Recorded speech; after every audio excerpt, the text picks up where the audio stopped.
Hello friends, welcome to my channel 5G trader में आप सबका स्वागत है। इस वीक हम जिस स्टॉक के बारे में बात कर रहे हैं ये है क्लीन साइंस एंड टेक्नोलॉजी। एक केमिकल सेक्टर के अंदर ये स्टॉक आते हैं। इसको अगर देखिएगा कि 2021 दिसंबर के बाद ये स्टॉक जो अपने ऑल टाइम हाई से काफ़ी नीचे आ चुका है, यानी 52% नीचे ट्रेड कर रहा है। इसके पीछे रीज़न क्या है? जब से स्टॉक ने ओपन किया है 2019-2021 में, उसके बाद स्टॉक ने काफ़ी पोटेंशियल मूव दे दिया, 53% से भी ज़्यादा रिटर्न दे दिया कोई दिन 168 दिन के अंदर, यानी 6 महीने के अंदर कंपनी ने बहुत 50% तक रिटर्न दे दिया। उसके बाद कंपनी धीरे धीरे करके नीचे आ गया। तो इसका थोड़ा सा फिनेंशियल चेक कर लेते हैं, उसके बाद चार्ट को एनालिसिस करेंगे कि ये क्या सिनेरियो है। क्लीन साइंस टेक्नोलॉजी का अगर देखें दोस्तों, ये one of the leading chemical manufacturing है इन ग्लोबली, ठीक है, लीडिंग मैन्युफैक्चरिंग है ग्लोबल में, ठीक है।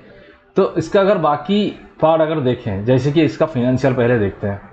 फिनेंशियल में अगर देखेंगे दोस्तों कि 2018 से जो इनका सेल्स था 241 करोड़, वहां से अभी कितना सेल है 781, यानी ऑलमोस्ट 4 गुना डबल हो चुका है। 2023 में मार्च महीने में सबसे ज़्यादा सेल्स हुआ था 936।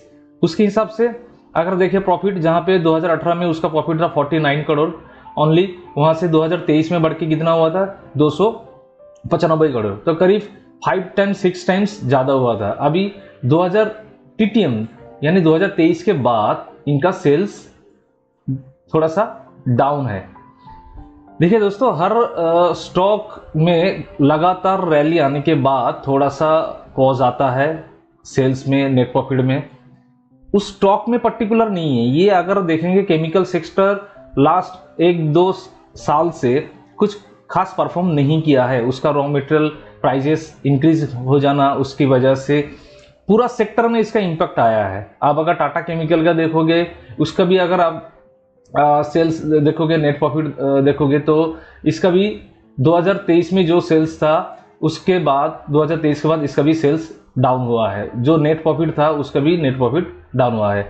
अगर दीपक नाइट्रेट का देखोगे, उसमें भी ये सीन आपको नजर आएगा कि 2023 के बाद जो सेल्स 23 में बढ़ा था वो सेल्स भी घटा है, जो नेट प्रॉफिट बढ़ा था वो नेट प्रॉफिट भी घटा है।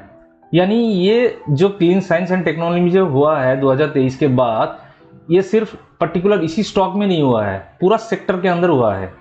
तो स्टॉक में कुछ खराबी नजर नहीं आ रहा है, क्योंकि अगर देखिएगा इसका लगातार सेल्स एंड लगातार नेट प्रॉफिट बढ़ रहा है, ठीक है। तो उसके हिसाब से प्रॉफिट एंड लॉस अकाउंट में कोई दिक्कत नहीं है। अगर बैलेंस शीट में देखें, बैलेंस शीट में सबसे ध्यान देने बात ये होगी, ये कंपनी जब 2018 में उसका सेल्स रिजर्व था 186 करोड़, वहां पे बढ़ के हुआ है 1080। यानी कंपनी का जो अपना मनी होता है, खुद का मनी होता है, जो होता है इक्विटी रिजर्व एंड प्लस, जिसको हम दोनों को मिला के कहते हैं बुक वैल्यू, ये बुक वैल्यू कंपनी का लगातार बढ़ चुका है।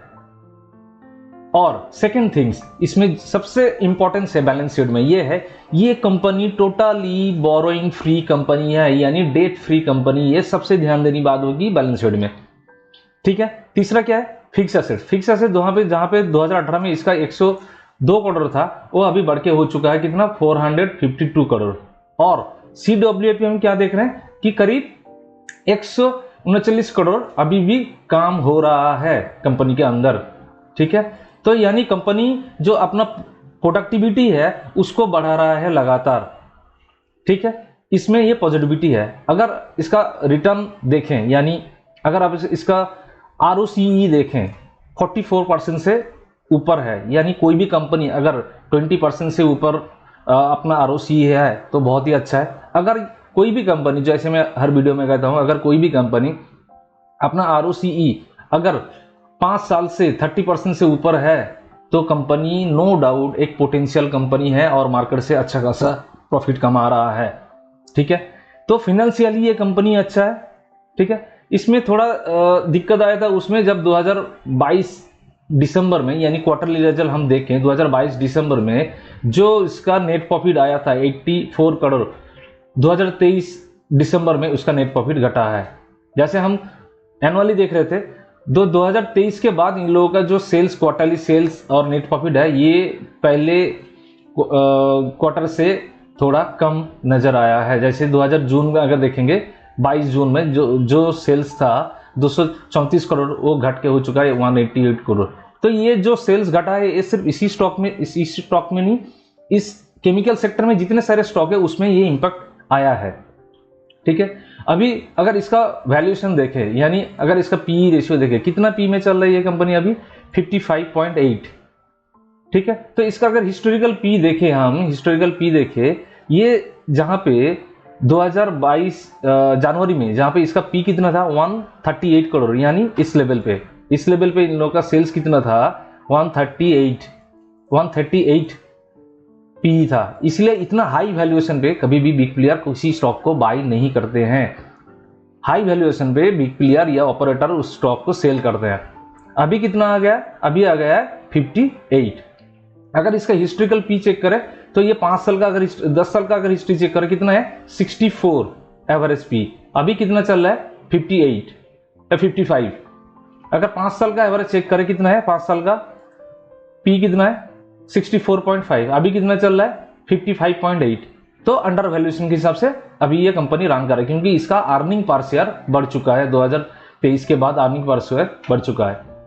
प्राइस टू बुक वैल्यू देखें तो 5 साल के एवरेज में कितना दिखाना है, 18.8। अभी कितना चल रहा है, 12.9। तो वैल्यूएशन के हिसाब से भी ये बहुत ही अंडर वैल्यूएशन में नजर आ रहा है। ठीक है, तो अगर इसका प्रोज एंड कॉन देखें, प्रोज एंड कॉन क्या है, ऑलमोस्ट डेट फ्री है।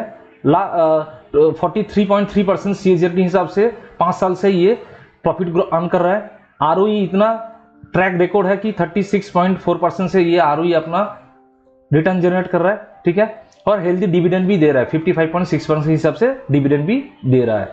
ठीक है, तो ऐसा सिचुएशन है, फिर भी कंपनी नीचे क्यों आ रहा है। देखिए, कोई भी stock big player high valuation में बाई नहीं करते, इसीलिए स्टॉक इतना नीचे आ चुका है। और जो रिटेल थिंकिंग रहती है कि अगर प्राइस नीचे जा रहा है इसका मतलब अच्छा कंपनी नहीं है, प्राइस ऊपर जा रहा है तो अच्छा कंपनी है, इस तरह का सोच कभी भी स्टॉक मार्केट में नहीं रखना चाहिए। हमेशा उस स्टॉक के खोज करें जिसका फिनेंशियल अच्छा है मगर उसको लो वैल्यूएशन में मिल रहा है, जिसको हम वैल्यू इन्वेस्टिंग कहते हैं। यानी उसका जो फिनेंशियल है वो चेंज नहीं हुआ है, वो लगातार बढ़ रहा है मगर प्राइस नीचे आ रहा है। ये अपॉर्चुनिटी होता है एक वैल्यू इन्वेस्टर के लिए। अगर इसका मंथली टाइम फ्रेम देखें दोस्तों, मंथली के हिसाब से जिस लेवल पे प्राइस ओपनिंग हुआ था उससे काफी नीचे आ गया है। ठीक है, अभी वीकली टाइम फ्रेम के हिसाब से जिस तरह का सिनेरियो है इस लेवल पे, अगर हम एक सपोर्ट लाइन ड्रॉ करें इस लेवल पे, देखिए, और नीचे के साइड में जो सबसे लो आया था इस लेवल पे, तो प्राइस 2023 फरवरी के बाद जो हाई लगाया था उसके हाई के ऊपर प्राइस अभी तक कोई भी कैंडल क्लोजिंग नहीं आया है। यानी इसके ऊपर जो हाई आया था ये क्लोजिंग नहीं आया है। और इस तरह का फॉर्मेशन कहीं ना कहीं एक्यूमुलेशन फॉर्मेशन होता है, जहां पे हर कोई स्टॉक को बेच रहा है, यहाँ पे बिग प्लेयर उस स्टॉक को बाय करने की कोशिश कर रहा है। और अगर डाउ थ्योरी के हिसाब से हम देखें तो प्राइस जो नीचे आ रहा था, इसका पहली बार प्राइस ने इस नीचे आने के बाद हाई फॉर्मेशन बनाया है और इसका ये पुल बैक है और एक सपोर्ट एरिया पे आके रुका हुआ है। तो ये एक बाइंग एरिया है जहां पे हम बाई अपॉर्चुनिटी ढूंढ सकते हैं। अगर हम इस तरह यहाँ पे बाई अपॉर्चुनिटी ढूंढते हैं तो हमारा पहला टारगेट क्या हो सकता है। अगर मैं देखूं जहां पे प्राइस हाई पे क्लोजिंग नहीं दिया है तो हम अगर इस एरिया में बाई करते हैं, इस एरिया में अगर बाई करते हैं तो इसका इनिशियल टारगेट रहेगा ये 22%। अगर 22% शायद 2 महीने में आ जाए या 6 महीने भी टाइम लगे या 8 महीने भी टाइम लग सकता है। ये इनिशियल टारगेट है 22% से ज्यादा। मगर जिस तरह कंपनी ग्रो कर रहा है ये धीरे धीरे अगर बढ़ेगा तो इसका टारगेट रहेगा आपका इस लेवल तक। यानी अगर देखें इस लेवल से हम लोग कोई प्राइस आता है तो इसका एक्चुअल टारगेट रहेगा 50% से भी ज्यादा। तो ये हो सके 1 साल में आ जाए, हो सके 1 साल 2-3 महीना भी टाइम लगे। अगर 1 साल 2-3 महीने में अगर मुझे 50% रिटर्न नहीं मिलता है तो मेरे लिए बहुत ही काफी है। ठीक है, तो इस तरह स्टॉक को ढूंढना चाहिए जहां पे एक स्टॉक अंडर वैल्यूएशन में है और इतना नीचे एक्युमुलेशन फेज में उसको मिल रहा है। ठीक है, मैं मेरे टेलीग्राम चैनल में ये अपडेट देता रहता हूँ, स्टॉक रिलेटेड अपडेट देता रहता हूँ, ठीक है। किसी को अगर इंटरेस्ट हो तो मेरे टेलीग्राम चैनल में जुड़ सकता है, मैं डिस्क्रिप्शन लिंक पे दे दूंगा। ठीक है दोस्तों, थैंक यू सो मच। अगर आपको कुछ सीखने को मिल रहा है, थैंक यू।